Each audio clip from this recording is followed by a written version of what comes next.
RR ನಗರ ಮನೆಯಲ್ಲೇ ಪವಿತ್ರ ಗೌಡ ಅವರ ಬಂಧನ ಆಗಿದೆ. ಪವಿತ್ರ ಗೌಡಗೆ ಅರೆಸ್ಟ್ ಮೆಮೊ ಅನ್ನ ಇನ್ಸ್ಪೆಕ್ಟರ್ ಸುಬ್ರಹ್ಮಣ್ಯ ಅವರು ತೋರಿಸಿದ್ದಾರೆ. ಅನ್ನಪೂರ್ಣೇಶ್ವರಿ ನಗರ ಠಾಣೆಗೆ ಕರೆದೊಯ್ತಾರೆ ಪೊಲೀಸರು. RR ನಗರ ಮನೆಯಲ್ಲಿ ಪವಿತ್ರ ಗೌಡ ಅವರನ್ನ ಇವತ್ತು ಅರೆಸ್ಟ್ ಮಾಡಲಾಯಿತು. ಅರೆಸ್ಟ್ಗೂ ಮೊದಲು ಜಡ್ಜ್ಮೆಂಟ್ ಏನಾಗಿದೆ ಅನ್ನೋದರ ಮೆಮೊ ತೋರಿಸ್ಬೇಕು. ಯಾಕಂದರೆ ನಮಗಿನ್ನೂ ಆದೇಶದ ಕಾಪಿ ಸಿಕ್ಕಿಲ್ಲ ಅಂತ ಅವ್ರು ಹೇಳಬಹುದು. ಆದರೆ ಆದೇಶದ ಕಾಪಿ ಅಧಿಕಾರಿಗಳ ಬಳಿ ಇರೋದ್ರಿಂದ ಅದನ್ನು ಅವ್ರಿಗೆ ತೋರಿಸಿ ಅರೆಸ್ಟನ್ನು ಮಾಡ್ಕೊಳ್ತಾರೆ. ಈಗ ಆ ಪ್ರಕ್ರಿಯೆ ಕೂಡ ಆಗಿದೆ ಮತ್ತು ಈಗ ಅವ್ರನ್ನ ಠಾಣೆಗೆ ಕರ್ಕೊಂಡು ಹೋಗ್ತಾರೆ. ಠಾಣೆಗೆ ಕರ್ಕೊಂಡು ಹೋಗಿ ಎಲ್ಲ ಆರೋಪಿಗಳನ್ನು ಒಟ್ಟಾರೆಯಾಗಿ ಕೋರ್ಟ್ಗೆ ಸಬ್ಮಿಟ್ ಮಾಡುವಂತಹ ಹಿನ್ನೆಲೆಯಲ್ಲಿ ಈಗ ಠಾಣೆ ಕರ್ಕೊಂಡು ಹೋಗಿ ಮುಂದಿನ ಪ್ರಕ್ರಿಯೆಗಳಿಗೆ ಬೇಕಾದಂತಹ ಸಿದ್ಧತೆಗಳನ್ನೆಲ್ಲ ಮಾಡಿಕೊಂಡು ಆ ನಂತರ ಇವರುಗಳನ್ನು ಕೋರ್ಟ್ ಮುಂದೆ ಹಾಜರುಪಡಿಸ್ತಾರೆ. ಕೋರ್ಟ್ ಮುಂದೆ ಹಾಜರುಪಡಿಸಿದ ನಂತರದಲ್ಲಿ ಆದೇಶ ಏನು ಬಂದಿದೆ ಅನ್ನೋದನ್ನು ಕೋರ್ಟ್ಗೆ ವಿವರಿಸ್ತಾರೆ. ಅದಾದ ನಂತರದಲ್ಲಿ ಮತ್ತೆ ಜೈಲ್ಗಟ್ಟುವಂತಹ ಕೆಲಸ ಆಗುತ್ತೆ. ಸದ್ಯ ಈ ಹಿಂದೆ ಈ ಆರೋಪಿಗಳು ಯಾವ್ಯಾವ ಜೈಲುಗಳಲ್ಲಿದ್ದರೋ ಅದೇ ಜೈಲುಗಳಿಗೆ ಇವರುಗಳನ್ನು ಶಿಫ್ಟ್ ಮಾಡುವಂತಹ ಸಾಧ್ಯತೆಗಳಿದೆ. ಎಲ್ಲರನ್ನೂ ಕೂಡ ಒಂದೇ ಕಡೆಯಲ್ಲಿ ಹಾಕೋದು ಅಂದರೆ ಮೊದಲ ಬಾರಿ ಈ ಕೇಸ್ನಲ್ಲಿ ಅರೆಸ್ಟ್ ಆಗಿದ ಕೂಡಲೇ ಪರಪ್ಪನ ಅಗ್ರಹಾರ ಜೈಲಿಗೆ ಹಾಕಿದ್ರು. ಅದಾದ ನಂತರದಲ್ಲಿ ಆದಂತಹ ಒಂದಷ್ಟು ಬೆಳವಣಿಗೆ, ಅದರಿಂದಾಗಿ ರಾಜ್ಯದ ಹಲವು ಜೈಲುಗಳಿಗೆ ಶಿಫ್ಟ್ ಮಾಡುವಂತಹ ಪ್ರಕ್ರಿಯೆ ಇದೆಲ್ಲ ಆಗಿತ್ತಲ್ಲ. ಸೊ ಅದಾದ ನಂತರದಲ್ಲಿ ಏನೆಲ್ಲ ಜೈಲುಗಳಲ್ಲಿ ಯಾರ್ಯಾರಿದ್ರೋ ಬಳ್ಳಾರಿಯಲ್ಲಿ ದರ್ಶನ್, ಪರಪ್ಪನ ಅಗ್ರಹಾರದಲ್ಲಿ ಪವಿತ್ರ ಗೌಡ, ಹೀಗೆ ಅವರುಗಳನ್ನು ಅಲ್ಲಲ್ಲೇ ಇರಿಸುವಂತಹ ಕೆಲಸ ಆಗುತ್ತೆ. ಮತ್ತು ಸುಪ್ರೀಂ ಕೋರ್ಟ್ ಒಂದು ವಿಚಾರವನ್ನು ಕೂಡ ಹೇಳುತ್ತೆ, ಯಾವ 5 ಸ್ಟಾರ್ನ ಟ್ರೀಟ್ಮೆಂಟ್ ಕೂಡ ಕೊಡಕೂಡದು. ಇನ್ ಕೇಸ್ ಏನಾದರೂ ಕೊಟ್ಟರೆ ಜೈಲ್ನ ಸೂಪರ್ಡೆಂಟ್ ಇರಬಹುದು, ಸರ್ಕಾರ ಇರಬಹುದು, ಇವರೆಲ್ಲರಿಗೂ ಕೂಡ ನಾವು ಸಮನ್ಸ್ ಕೊಡಬೇಕಾಗತ್ತೆ, ಸೂಪರ್ಡೆಂಟನ್ನು ಅಮಾನತು ಮಾಡಬೇಕಾಗತ್ತೆ, ಬಿ ಕೇರ್ಫುಲ್ ಅನ್ನುವಂಥ ಎಚ್ಚರಿಕೆಯನ್ನು ಕೊಟ್ಟಿದ್ದಾರೆ. ಯಾಕಿದೆ ಹೇಳಿದ್ದಾರೆ ಅಂತಂದರೆ, ಹಿಂದೆ ಪರಪ್ಪನ ಅಗ್ರಹಾರದಲ್ಲಿ ಆ ವಿಶೇಷ ಸವಲತ್ತುಗಳನ್ನು ಪಡ್ಕೊಂಡು ಲಕ್ಸುರಿಯಾಗಿ ಇದ್ದಂತಹ ವಿಚಾರ, ಅದಕ್ಕೆ ಸಂಬಂಧಪಟ್ಟಂತಹ ಫುಟೇಜ್ಗಳು ಲಭ್ಯವಾಗಿತ್ತಲ್ಲ, ಇದನ್ನೆಲ್ಲ ಕೋರ್ಟ್ ಗಮನಿಸಿದೆ. ಈ ಹಿನ್ನೆಲೆಯಲ್ಲಿ ಆ ತಾಕೀತನ್ನು ಮಾಡಿದೆ. ಜೊತೆಗೆ ಯಾವ ಟ್ರೀಟ್ಮೆಂಟು ಮತ್ತೊಂದು ಅಂತ ಹೇಳ್ಕೊಂಡು ಸಬೂಬು ಹೇಳೋದಕ್ಕೆ ಅವಕಾಶ ಇಲ್ಲ. ಜೈಲಿನಲ್ಲೇ ಯಾವ ರೀತಿಯ ಸೌಲಭ್ಯಗಳಿರುತ್ತೋ ಆ ಸೌಲಭ್ಯಗಳನ್ನು ಈಗ ಆರೋಪಿಗಳು ಏನೇ ಸಮಸ್ಯೆಗಳು ಬಂದು ಕೂಡ ಪಡ್ಕೊಳ್ಬೇಕಾಗತ್ತೆ. ಅದು ದರ್ಶನ್ ಇರಬಹುದು, ಯಾರೇ ಇರಬಹುದು, ಅದನ್ನು ಹೇಳಿದ್ದಾರೆ. ಯಾವ ಸೆಲೆಬ್ರಿಟಿ ಇರಲಿ ಅಥವಾ ನಾರ್ಮಲ್ ಮನುಷ್ಯನೇ ಇರಲಿ, ಎಲ್ರಿಗೂ ಕೂಡ ಕಾನೂನಿನಲ್ಲಿ ಒಂದೇ ಇರೋದು ಅವಕಾಶಗಳು, ಅದನ್ನು ಪಾಲನೆ ಮಾಡಬೇಕು ಅಂತ. ಸದ್ಯ ಆರೋಪಿಗಳನ್ನು ಅರೆಸ್ಟ್ ಮಾಡಿದ ನಂತರದಲ್ಲಿ ಕೋರ್ಟ್ಗೆ ಹಾಜರುಪಡಿಸುವಂತಹ ಪ್ರಕ್ರಿಯೆ ಆರಂಭ ಆಗುತ್ತೆ. ಇದಕ್ಕೂ ಮುನ್ನ ಪವಿತ್ರ ಗೌಡ ಅವರ ನಿವಾಸದಲ್ಲಿ ಆದಂತಹ ಬೆಳವಣಿಗೆಗಳನ್ನು ನೀವು ಸ್ಕ್ರೀನ್ನಲ್ಲಿ ಗಮನಿಸ್ತಾ ಇದ್ರಿ. ಪವಿತ್ರ ಗೌಡ ಬೆಳಗ್ಗೆ ಎದ್ದು ಪೂಜೆ ಪುನಸ್ಕಾರಗಳನ್ನು ಮಾಡಿದ್ದಾರೆ. ತುಳಸಿ ಪೂಜೆ ಮಾಡೋ ಸಂದರ್ಭದಲ್ಲಿ ಅವರು ಕ್ಯಾಮ್ರಾಗೆ ಕಾಣಿಸ್ಕೊಂಡ್ರು. ಅದಾದ ನಂತರದಲ್ಲಿ ತಮ್ಮ ನಿವಾಸಕ್ಕೆ ತಾಯಿಯನ್ನ, ವಕೀಲರನ್ನ, ತಮ್ಮ PA ಎಲ್ಲರನ್ನೂ ಕೂಡ ಕರೆಸ್ಕೊಂಡ್ರು. ನಂತರ ರೆಡ್ ಕಾರ್ಪೆಟ್ಗೆ ಹೋಗಬೇಕು, ನಾನು ಅಲ್ಲಿ ಹೋಗಿ ಬಂದ್ಬಿಡ್ತೀನಿ, ಒಂಚೂರು ಪರ್ಮಿಷನ್ ಕೊಡಿ ಅಂತ ಆಫೀಸರ್ಸ್ನ ಕೇಳಿದರು.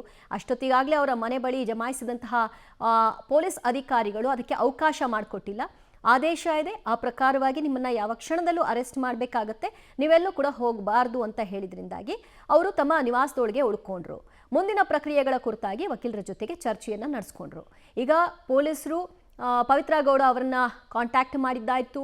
ಆ ನಂತರದಲ್ಲಿ ಅರೆಸ್ಟ್ ಮೆಮೋವನ್ನು ತೋರಿಸಿದ್ದಾಯಿತು, ಅವ್ರನ್ನ ಅರೆಸ್ಟ್ ಕೂಡ ಮಾಡ್ಕೊಂಡಿದ್ದಾಯಿತು. ಇಲ್ಲಿಂದ ಅವರನ್ನು ಅನ್ನಪೂರ್ಣೇಶ್ವರಿ ನಗರ ಠಾಣೆಗೆ ಕರೆದುಕೊಂಡು ಹೋಗ್ತಾರೆ.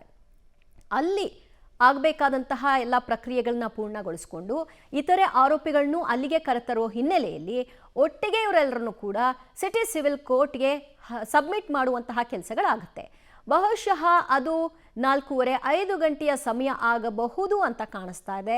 ಕಾರಣ, ದರ್ಶನ್ ಇನ್ನೂ ಕೂಡ ಅರೆಸ್ಟ್ ಆಗಿಲ್ಲ.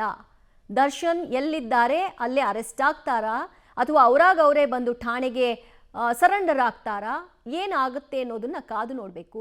ಕೆಲ ಮೂಲಗಳ ಮಾಹಿತಿಯ ಪ್ರಕಾರವಾಗಿ ನಾನು ಸರೆಂಡರ್ ಆಗ್ತೀನಿ 4 ಗಂಟೆಯ ಸಂದರ್ಭ ಅಂತ ಅವರು ಕೋರಿದ್ದಾರೆ ಅನ್ನುವಂತಹ ವಿಚಾರ ಮಾಹಿತಿ ಸಿಗ್ತಾ ಇದೆ.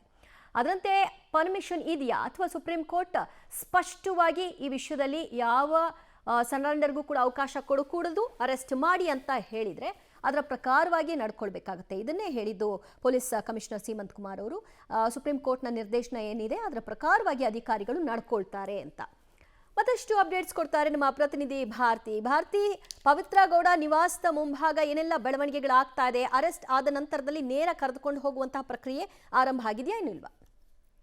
ಹೌದು, ಸದ್ಯಕ್ಕೀಗ ಪ್ರಕ್ರಿಯೆ ಆರಂಭವಾಗಿದೆ. ಅದಕ್ಕೂ ಮುಂಚೆ ಅವರು ಒಂದು ಪೋಸ್ಟ್ ನ ಹಾಕ್ತಾರೆ.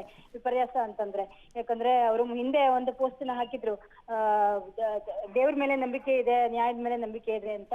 ಅರೆಸ್ಟ್ ಆದ್ಮೇಲೂ ಅಂದ್ರೆ ಅರೆಸ್ಟ್ ಆಗ್ಬೇಕು, ಜಾಮೀನ್ ರದ್ದಾದ್ಮೇಲೂ ಅವರು ಪೊಲೀಸರ ವಶಕ್ಕೆ ಪಡೆಯೋದಕ್ಕಿಂತ ಮುಂಚೆನೆ ಒಂದು ಪೋಸ್ಟ್ ಅನ್ನ ಹಾಕಿ ದೇವ್ರ ಮೇಲೆ ನಂಬಿಕೆ ಇದೆ, ಕೆಲವೊಮ್ಮೆ ವಿಳಂಬ ಆಗ್ಬೋದು, ಆದ್ರೆ ಕಾಯಿರಿ ಅಂತ ಹೇಳಿ ದೇವ್ರ ಸಂದೇಶ ಇರ್ಬೋದು, ಹಾಗಾಗಿ ಕಾಯ್ತೀನಿ, ನ್ಯಾಯದ ಮೇಲೆ ನಂಬಿಕೆ ಇದೆ, ಈ ತರದೆಲ್ಲ ಒಂದು ವಿಷಯಗಳನ್ನ ಅವರು ಇನ್ಸ್ಟಾಗ್ರಾಮ್ ಪೋಸ್ಟ್ ಅಲ್ಲಿ ಲಾಸ್ಟ್ ಆಗ ಹಾಕೊಂಡಿರೋದು ಜೈಲಿಗೆ ಹೋಗೋದಕ್ಕಿಂತ ಮುಂಚೆ.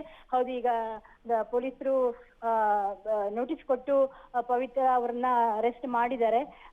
ಶೀಘ್ರದಲ್ಲೇ ಅವರನ್ನ ಅನ್ನಪೂರ್ಣೇಶ್ವರಿ ನಗರ ಪೊಲೀಸ್ ಠಾಣೆಗೆ ಕರ್ಕೊಂಡು ಬರ್ತಾರೆ ದಿವ್ಯಾ.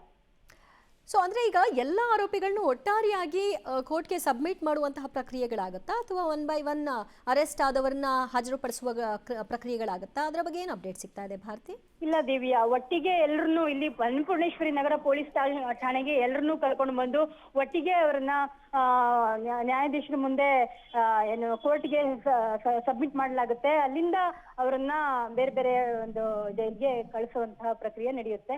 ಜೊತೆಗೆ ಅದಕ್ಕಿಂತ ಮುಂಚೆ ಮೆಡಿಕಲ್ ಚೆಕಪ್ ಕೂಡ ಮಾಡ್ತಾರೆ ಅನ್ನೋ ಮಾಹಿತಿ ಇದೆ. ಸದ್ಯಕ್ಕೀಗ ಅನ್ನಪೂರ್ಣೇಶ್ವರಿ ನಗರ ಪೊಲೀಸ್ ಠಾಣೆಯಲ್ಲಿ ಬಿಗಿ ಬಂದೋಬಸ್ತ್ ಇದೆ. ಅಭಿಮಾನಿಗಳು ಸೇರ್ಬೋದು, ಹಾಗೇನೆ ಬೇರೆ ಒಂದಿಷ್ಟು ಜನ ಅಹಿತಕರ ಏನು ಘಟನೆ ಆಗ್ಬೋದು, ಎಲ್ಲರೂ ವಿಷಯ ಗೊತ್ತಾಗಿರೋದ್ರಿಂದ ಈ ತರದ ಒಂದು ವಿಚಾರವಾಗಿ KSRP ತುಕಡಿ ನಿಯೋಜನೆ ಮಾಡಲಾಗಿದೆ. ಒಂದ್ 4 ಗಂಟೆ ಒಳಗಡೆ ಎಲ್ಲಾ ಒಂದು ಆರೋಪಿಗಳನ್ನ ಇಲ್ಲಿಗೆ ಕರ್ಕೊಂಡು ಬಂದು ಅಲ್ಲಿಂದನೇ ಒಟ್ಟಿಗೆ ಕರ್ಕೊಂಡು ಹೋಗುವಂತ ಎಲ್ಲ ಸಾಧ್ಯತೆ ಕಂಡು ಬರ್ತಾ ಇದೆ ದಿವ್ಯಾ. ಥ್ಯಾಂಕ್ ಯು ಭಾರತಿ ನಿಮ್ಮೆಲ್ಲ ಮಾಹಿತಿಗೆ. ಸದ್ಯ ಭಾರತಿಯವರು ಮಾಹಿತಿಯನ್ನು ಕೊಡ್ತಾ ಇದ್ರು ಪವಿತ್ರ ಗೌಡ ನಿವಾಸದಲ್ಲಿ ಆಗ್ತಾ ಇರುವಂತಹ ಬೆಳವಣಿಗೆಗಳಿಗೆ ಸಂಬಂಧಪಟ್ಟ ಹಾಗೆ. ಜಡ್ಜ್ಮೆಂಟ್ ಬಂದ ನಂತರದಲ್ಲಿ ಅಂದರೆ ಅರೆಸ್ಟ್ ಆಗಬೇಕು ಅನ್ನುವಂತಹ ತೀರ್ಪು ಬಂದ ನಂತರದಲ್ಲಿ ಪವಿತ್ರ ಗೌಡ ತಮ್ಮ ಇನ್ಸ್ಟಾಗ್ರಾಮ್ನಲ್ಲಿ ತಮ್ಮ ಭಾವನೆಯನ್ನು ಹಂಚಿಕೊಳ್ಳುವಂತಹ ಕೆಲಸವನ್ನು ಕೂಡ ಮಾಡಿದ್ದಾರೆ. ಅದಕ್ಕೆ ಯಾವ ಅಡ್ಡಿಯೂ ಇಲ್ಲ, ಅವರು ಮಾಡ್ಕೊಳ್ಬಹುದು. ಆದರೆ ಮುಂದಿನ ದಿನಗಳಲ್ಲಿ ಮೊಬೈಲ್ ಮತ್ತೊಂದು ಯಾವುದೂ ಇರಲ್ಲ. ಸೊ ಹಾಗಾಗಿ ಅವರ ಪೋಸ್ಟ್ ಇದಿರಬಹುದು ಅಂತಲೂ ಕೂಡ ಹೇಳಬಹುದು.